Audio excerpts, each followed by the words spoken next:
Dr. Amanda Thompson adjusted her holographic display with practiced precision, her fingers dancing through the alien interface as if she'd been born to it. Before her, the crystalline chamber of the Galactic High Council stretched upward in impossible geometric patterns, its 13 tiers filled with the most powerful beings in known space. She didn't let their otherworldly appearances faze her, not the floating gas clouds of the Etherians, nor the crystal matrix bodies of the silicon-based Sci-Fi. "As you can see, honored council," she said, her voice steady, as she projected images of Earth's wildlife sanctuaries. "Humans have dedicated vast resources to protecting and nurturing weaker species." The images shifted to show volunteers caring for injured animals, rehabilitation centers releasing healed wildlife, and countless humans doting on their pets. A ripple of what passed for amusement moved through the chamber. Council member Zixtal, a being of pure energy contained within an environmental suit, leaned forward. "And these pets, they serve no purpose beyond entertainment. Companionship, actually," Amanda corrected, hiding her satisfaction at their predictable reaction. "Humans form deep emotional bonds with their animal companions." In the third tier, a crystalline being chimed in harmony with its fellows, their version of laughter. Emotional bonds with lesser species. How inefficient. Deep below the Pentagon, at that exact moment, those same inefficient humans were demonstrating a very different side of their nature. Colonel Jack Reynolds stood before a panel of screens, each displaying different angles of the council chamber where Dr. Thompson was presenting. His scared hands, the same human hands currently being shown gentle petting puppies in Amanda's presentation, moved across a tactical display. "Status report," he barked. Lieutenant Maria Sanchez, their best xenobiologist, looked up from her station. "Sir, the bioweapon is ready. We've analyzed their environmental suits' filtration systems. If they try anything..." She let the implication hang. "Good." Reynolds turned to another screen where Dr. Thompson's presentation continued. Back in the council chamber, Amanda was showing footage of human conservation efforts. "We've set aside vast territories as natural preserves," she explained, "where we protect endangered species from extinction." A methane-breathing council member burbled something that the universal translator rendered as, "This explains their technological stagnation.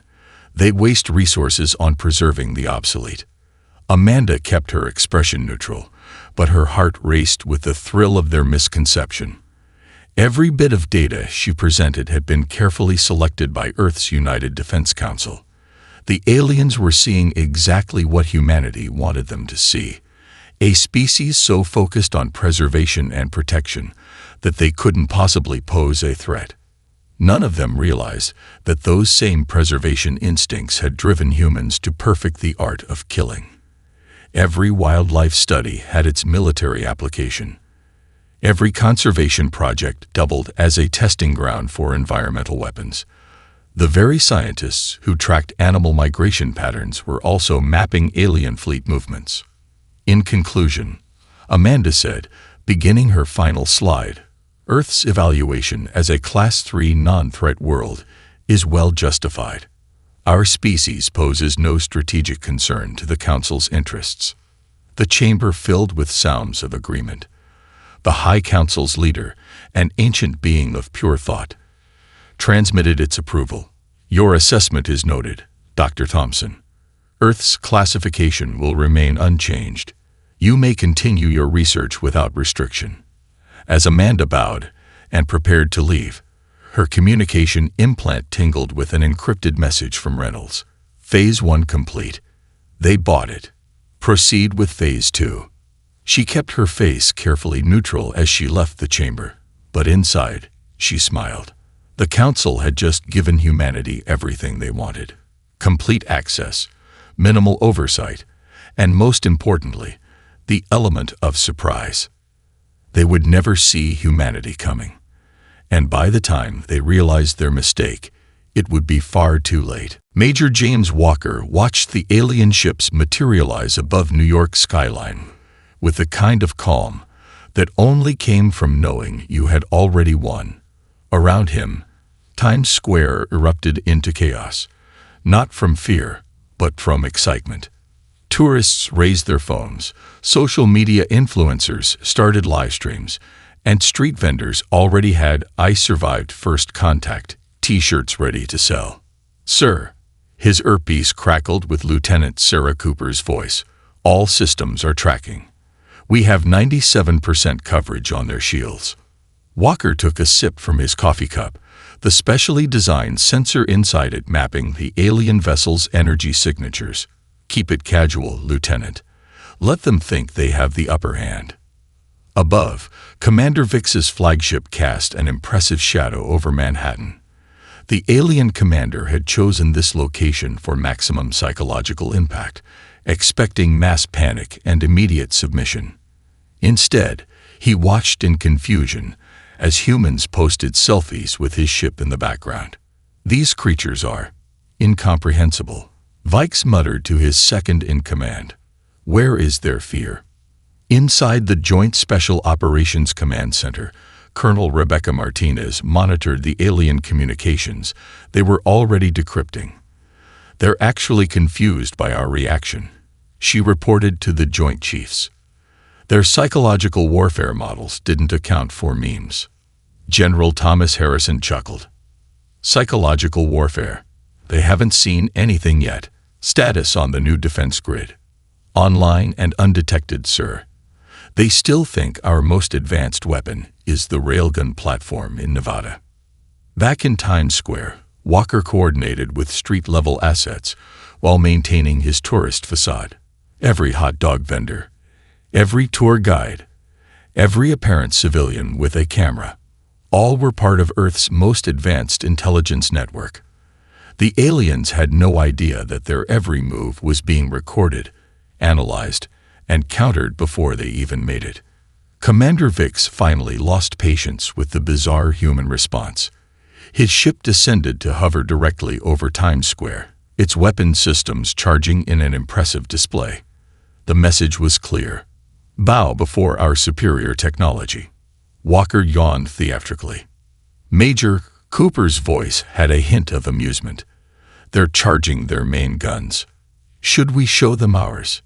"Not yet, Lieutenant. Let's see what they think is intimidating first." Vix's voice boomed across the square through advanced speakers. "People of Earth, we are the advanced scout force of the Galactic Council. Your planet has been selected for resource extraction. Resistance is..." A hot dog cart's radio started playing "Welcome to New York" by Taylor Swift, drowning out the rest of his speech. Somewhere in the crowd, someone shouted, "Hey, your ship looks like my coffee maker." In the JSOC Center, Martinez couldn't hold back her laughter.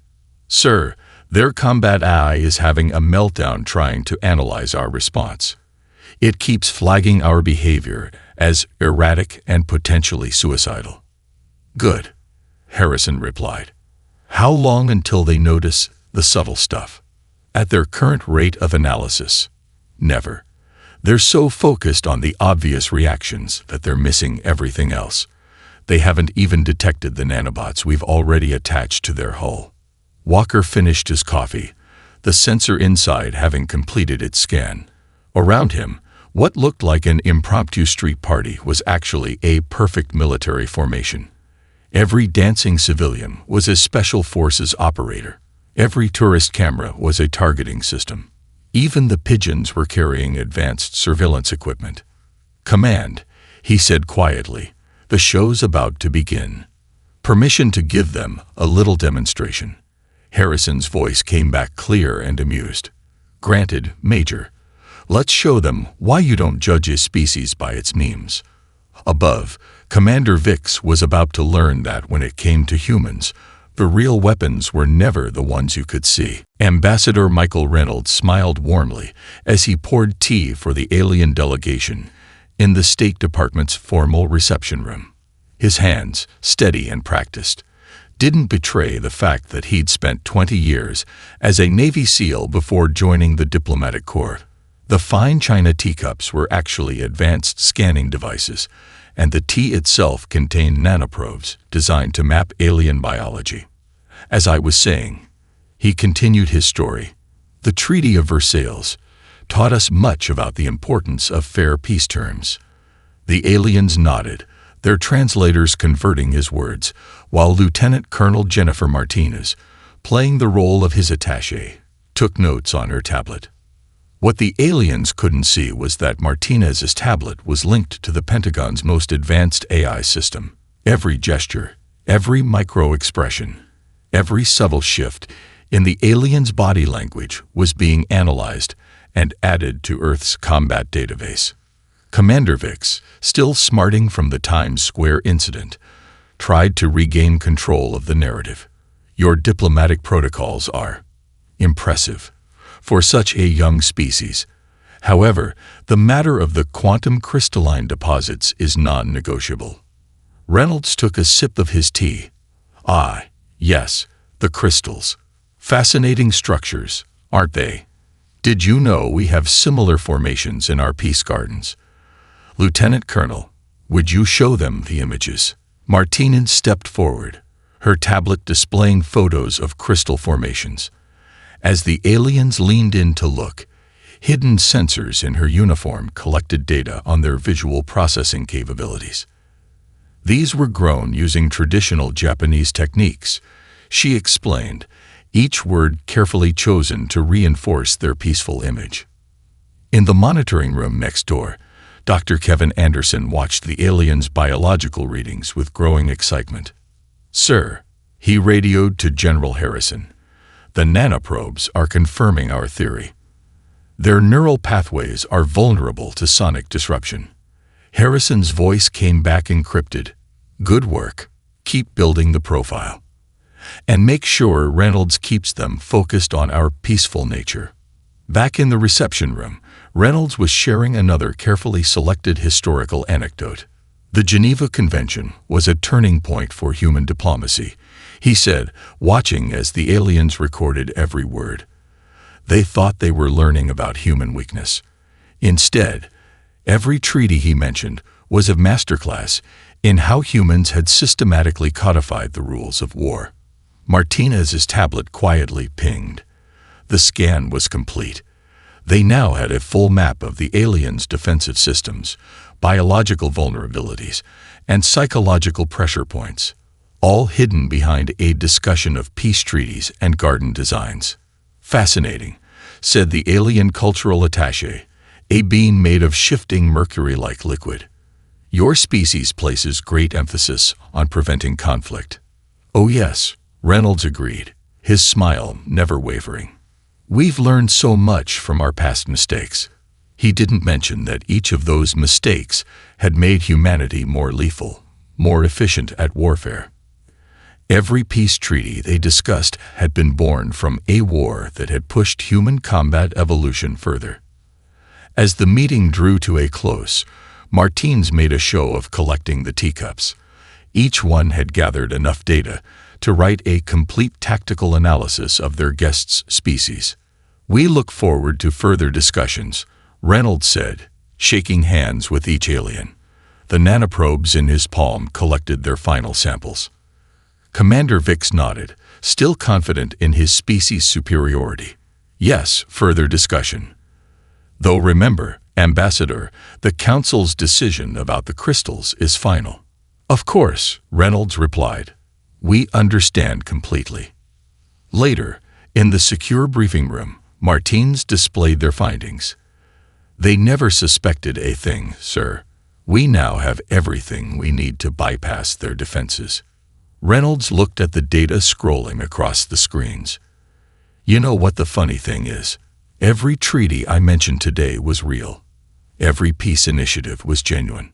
And that's what makes us dangerous," Martinez said. "We don't just study war. We study peace. We learn from both." "Exactly," Reynolds agreed. "And they won't understand that until it's too late." Colonel David Wolf Harrison watched through his advanced optical system as the alien mining ships descended toward the Arctic Circle. The frozen landscape around him was painted in shades of white and gray, perfect camouflage for his team's winterized combat suits. To the alien sensors, they would register as nothing more than Arctic wolves moving through their natural habitat. "Ghost Team, report status," he whispered into his comm unit. "All units in position, sir," came the reply from Captain Lisa Phantom Rodriguez. "They still think they're alone out here." The aliens had chosen this remote location for their first unauthorized mining operation, believing the harsh environment would deter human interference. They hadn't counted on the fact that humans had been fighting in Arctic conditions since before they'd invented the wheel. The first mining ship touched down, its energy shields creating a perfect circle of melted snow. Alien workers began to deploy their equipment, their environmental suits glowing faintly in the twilight. They had no idea that every step they took was being watched, analyzed, and factored into the kill box Harrison's team had created. "Remember," Harrison broadcasted to his team, "we're not here to start a war. We're here to end one before it begins. Execute Plan Avalanche." Captain Rodriguez's voice came back cool and professional. "Copy that. Deploying sonic disruptors now." The aliens had sophisticated shields against energy weapons, projectiles, and even most environmental hazards. What they didn't have was protection against the specific frequency that human scientists had discovered could destabilize their neural networks, a frequency that occurred naturally in Earth's Arctic winds. All around the mining site, hidden devices began to amplify the wind's natural howl. To human ears, it was barely noticeable. To the aliens, it was like their brains were being torn apart. Phase 1 complete, Rodriguez reported as the first wave of aliens collapsed. Moving to Phase 2. Harrison watched as his team emerged from the snow like ghosts. Their combat suits, developed using data from the diplomatic meeting scans, could perfectly mimic the thermal and electronic signatures of Arctic wildlife. To the aliens' remaining functional sensors, it would look like a pack of wolves had wandered into the site. The second mining ship attempted to power up its weapons. Before they could fire, Specialist Mike Ice Johnson activated the nanoprobes they'd planted during the Times Square demonstration. The ship's systems went dark. "Sir," Lieutenant James Frost Carter reported, "their backup systems are trying to compensate. Deploying the EMF nets now." The aliens had never considered that humans would use the planet's natural electromagnetic field as a weapon. The aurora borealis above them suddenly intensified, creating a cascading failure in every piece of alien technology within range. Harrison moved forward with his team, their suits now mimicking the appearance of the Arctic mist. "Secure the site. No casualties unless absolutely necessary. Remember, we're teaching them a lesson, not starting an extinction event." The remaining alien workers, their neural networks scrambled and their technology failing, could only watch as shadows that looked like Arctic predators systematically disabled their entire operation. Some swore they saw wolves walking on two legs. Others claimed the snow itself had come alive to attack them. Within 20 minutes, it was over. 2 advanced alien mining ships and their entire crew had been neutralized without a single shot being fired. Harrison's team had turned the Arctic environment itself into a weapon, using the very forces the aliens had dismissed as background noise. "Site secured," Rodriguez reported. "All alien personnel incapacitated but alive. Their ships are disabled but repairable." Harrison nodded, though no one could see it through his camouflage. "Good. Let's make sure they can get home to report this. Command wants them to understand exactly what happened here." As his team began their extraction, Harrison looked up at the dancing lights of the aurora. Humanity had just demonstrated that they could turn even the most beautiful natural phenomena into a weapon. The message was clear. Earth itself was their arsenal, and they knew how to use every part of it. Dr. Emma Bradford stood at the edge of the research vessel's deck, her eyes fixed on the choppy waters of the Pacific. Behind her, A team of marine biologists prepared their equipment. To any observer, including the alien surveillance satellites above, they appeared to be conducting a routine whale migration study. Sonar arrays are in position, Lieutenant Mark Stevens reported, his cover as a graduate student perfect down to the coffee-stained university sweatshirt. The aliens took the bait. Their mining fleet is approaching the Mariana Trench. Emma nodded, her hand unconsciously touching the metal hidden under her research jacket, a reminder of her real role as the Navy's leading expert in underwater warfare. They think the depth will protect them. Let's show them why humans are the ocean's apex predator. After the Arctic incident, the aliens had decided to move their mining operations underwater, believing human interference would be impossible at such depths. They hadn't bothered to study why Earth's oceans remained largely unexplored by its own inhabitants. First contact in 5 minutes, Stevens announced. Their shields are configured for extreme pressure, just as we predicted. Emma smiled. The aliens had built their defenses to withstand the crush of the ocean's depth, but they'd never considered that humans might use that same pressure as a weapon. Her team had spent decades studying how whales used sound to navigate the deep. Now those same principles would become a weapon. Begin Operation Deep Song, she ordered. Across the Pacific, a network of hidden arrays activated. Each one had been disguised as a scientific instrument, part of a global project to study marine life. In reality, they were the most sophisticated acoustic weapons ever created. Arrays online, Stevens confirmed. Generating resonance pattern now. The aliens never saw it coming. Their shields, designed to push back against the ocean's pressure, suddenly found that pressure changing in ways that should have been impossible. The sound waves, carefully tuned to match the resonant frequencies of their hull materials, began to create standing waves in their shields. They're trying to compensate, reported Dr. James Turner, another research assistant who actually specialized in alien shield technology. Their engineers are completely confused. They think it's a natural phenomenon. Emma watched the data streaming across her tablet. The aliens were about to learn why humans had always treated the ocean with such respect. Increase power to the southern arrays. Let's show them what happens when you underestimate Earth's oceans. The effect was devastating. The carefully controlled sound waves created pressure differentials that their shields weren't designed to handle. It was like being caught in an underwater tornado, but one that operated with surgical precision. First shift shields are failing, Stevens reported with clinical detachment. They're attempting emergency protocols. Emma keyed her comm unit. This is control. Phase 2 is go. Around the alien fleet, what they had dismissed as simple ocean life began to move with purpose. Pods of whales, each one carrying advanced human tech disguised as research tags, began to generate their own sonic patterns. The combined effect created a cage of sound and pressure from which there was no escape. They're sending out distress calls, Turner announced. Standard protocol claiming attack by unknown forces. Perfect, Emma said. Shut down the arrays. Let them retreat.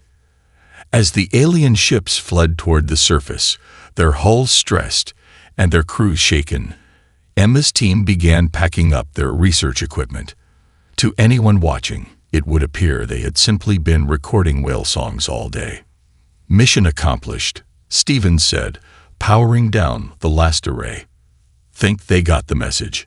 Emma looked out at the peaceful ocean surface, a sharp contrast to the chaos they had just orchestrated below. Oh yes, they just learned that humans don't need to control the oceans to use them as a weapon. We just need to understand them better than anyone else. Somewhere in the deep, the whales continued their songs, their natural abilities having proved more powerful than any alien technology. It was a lesson the Galactic Council would not soon forget. On Earth, even the wildlife was part of humanity's arsenal. Captain Thomas Ghost Riley crouched in the ruins of an abandoned mall in downtown Singapore. his modified smartphone, showing real-time updates of alien troop movements. After the ocean debacle, the Council had finally decided to show their military might, deploying their elite urban combat units to secure major cities. They're moving into position, Lieutenant Rachel Cooper whispered through their secure channel. Still following standard military doctrine, Riley allowed himself a small smile. The aliens had studied every major military power's combat protocols, preparing counters for everything from U.S. Marine tactics to Russian urban warfare strategies. What they hadn't realized was that humans had long ago learned to abandon doctrine when necessary. All units, execute Operation Yard Sale, Riley commanded. Across the city, what the aliens had dismissed as worthless human debris suddenly came to life. Discarded smartphones became sensor networks. Abandoned cars transformed into signal jammers. Even the graffiti on the walls contained nanite-infused paint that could disrupt their advanced targeting systems. "Sir," Cooper reported, "they've noticed their comms are degrading. They think it's due to the city's infrastructure." "Let them keep thinking that," Riley responded. "Activate the shopping district." In the heart of Singapore's retail zone, thousands of mannequins in store windows suddenly began emitting false heat signatures. The aliens' thermal imaging went haywire, their systems unable to distinguish between real humans and the decoys.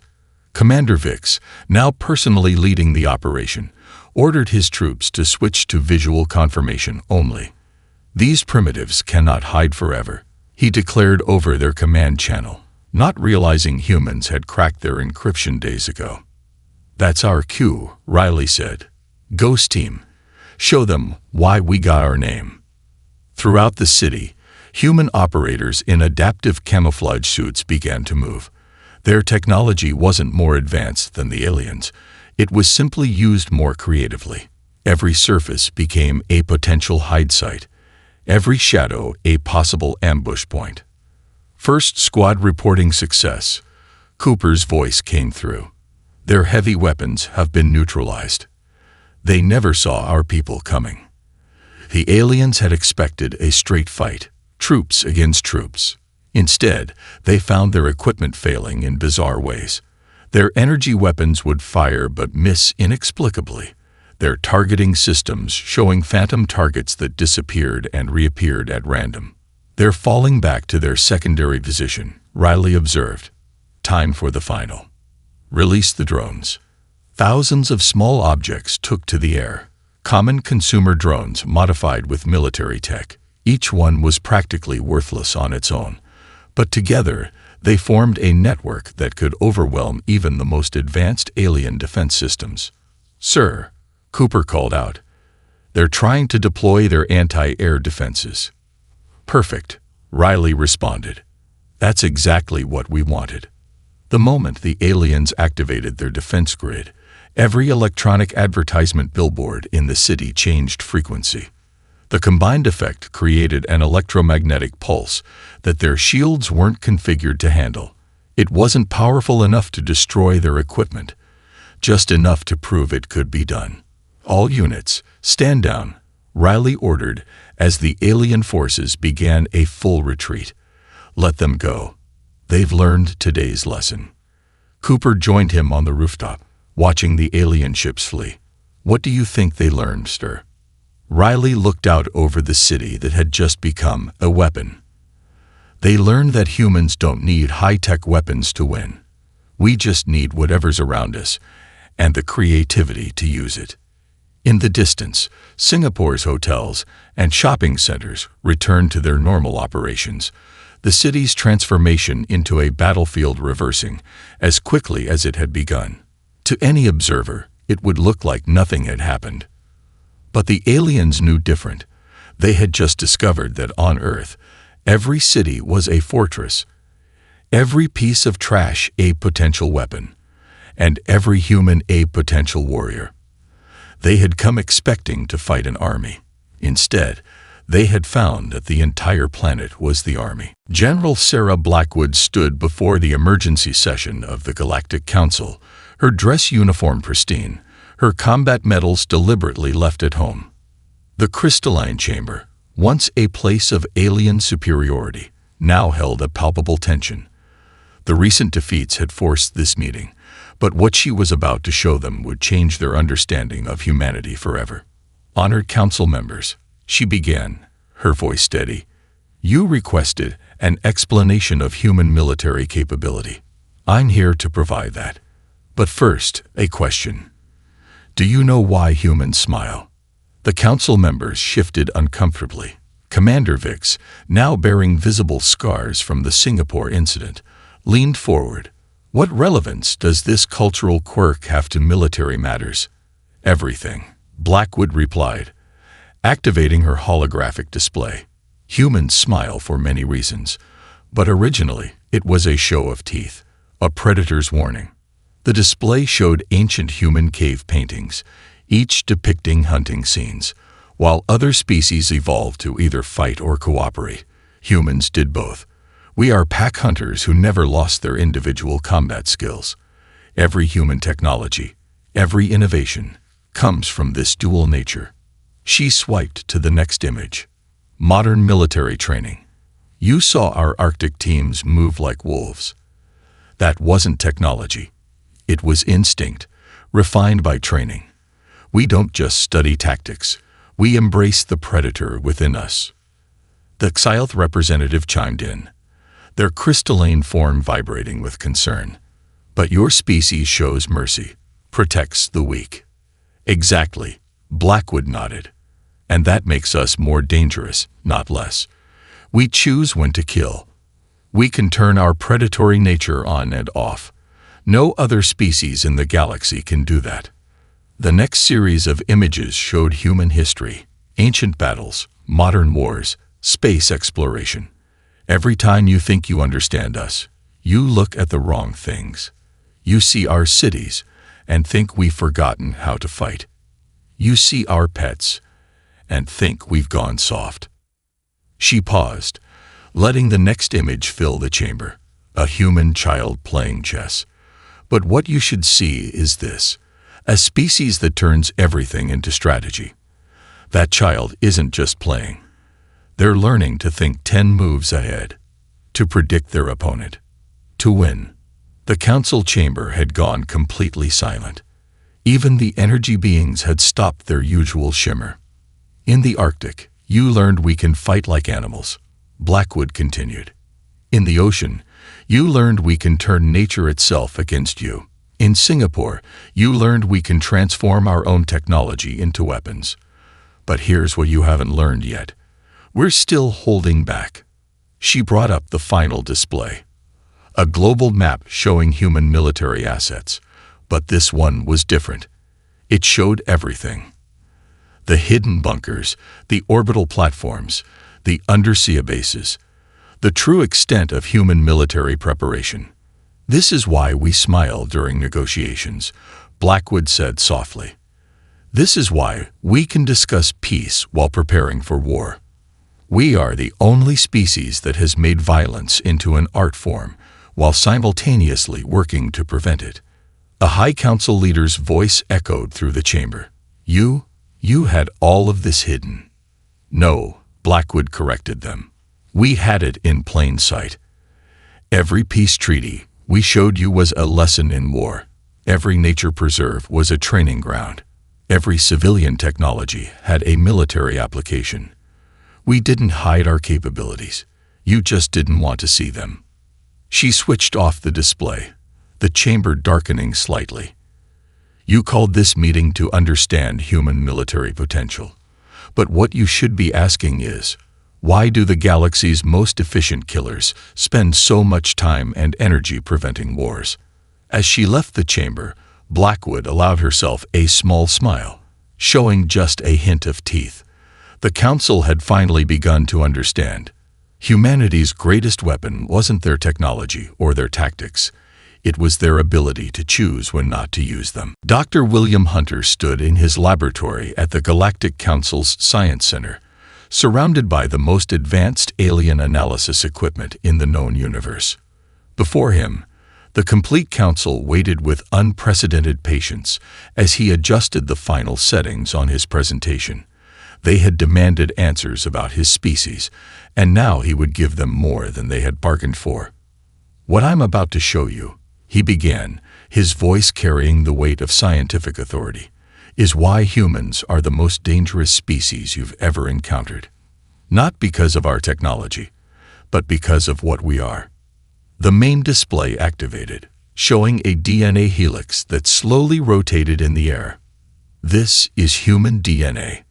Notice these markers here." He highlighted several sections. They're what you'd expect to find in apex predators. But these others, more sections lit up. These are typically found in social prey species. Commander Vix, still processing the military revelations from General Blackwood's presentation, leaned forward. "That's impossible. No species can be both." "Except us," Hunter smiled. "We're not just predators who learn to cooperate, or social creatures who learn to hunt. We're both, simultaneously, all the time. Every human child is born with the potential to be either the most compassionate healer or the most efficient killer. And usually, they're both." He switched the display to show human brain activity. "Watch what happens when we plan a strategy." The neural patterns danced in complex patterns. "We use the same brain regions for planning a birthday party as we do for planning a military campaign. The same areas for caring for our young as for hunting our prey." The Xylth representative's crystalline form vibrated with distress. "But this makes no evolutionary sense. A species cannot be predator and prey, warrior and peacekeeping, killer and protector.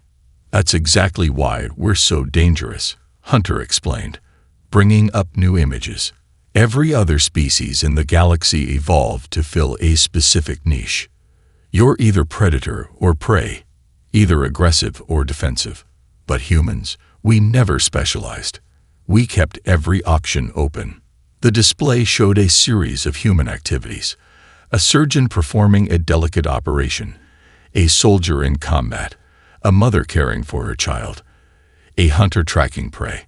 Look at the brain patterns. They're all using the same neural networks, just in different ways. We don't switch between being killers and caregivers. We're both at once, all the time. He paused, letting that sink in before delivering the final blow. "And here's the most terrifying part. We're the only species that kills for abstract concepts, ideas, principles, dreams. Every other species kills for food, territory, or survival. We kill for freedom, for peace, for the future, for love." The council chamber had gone deathly silent. Even the energy beings had stilled their usual movements. "You think you've seen human warfare," Hunter continued, his voice growing softer. "You haven't. You've seen us playing, testing, learning. Everything we've shown you so far has been us operating under self-imposed restrictions. Rules we created not because we had to, but because we chose to." He switched off the display, leaving only the soft glow of the chamber's crystals. "You're not afraid of us yet, but you should be. Not because of what we can do, but because of what we choose not to do. We're the species that invented the concept of war crimes because we had to put limits on our own capacity for violence." The High Council leader's voice trembled slightly. What are you suggesting?" "I'm not suggesting anything," Hunter replied calmly. "I'm telling you a simple truth. Humans aren't just another species that learned to fight. We're the species that had to learn not to fight. We're the only species in the galaxy that had to create rules to limit our own lethality." As the council members began to truly understand the implications, Hunter gathered his notes. "You came here looking for the galaxy's most dangerous predator. But what you found instead was something far more terrifying. A species that chooses peace, not because we're weak, but because we know exactly how good we are at war."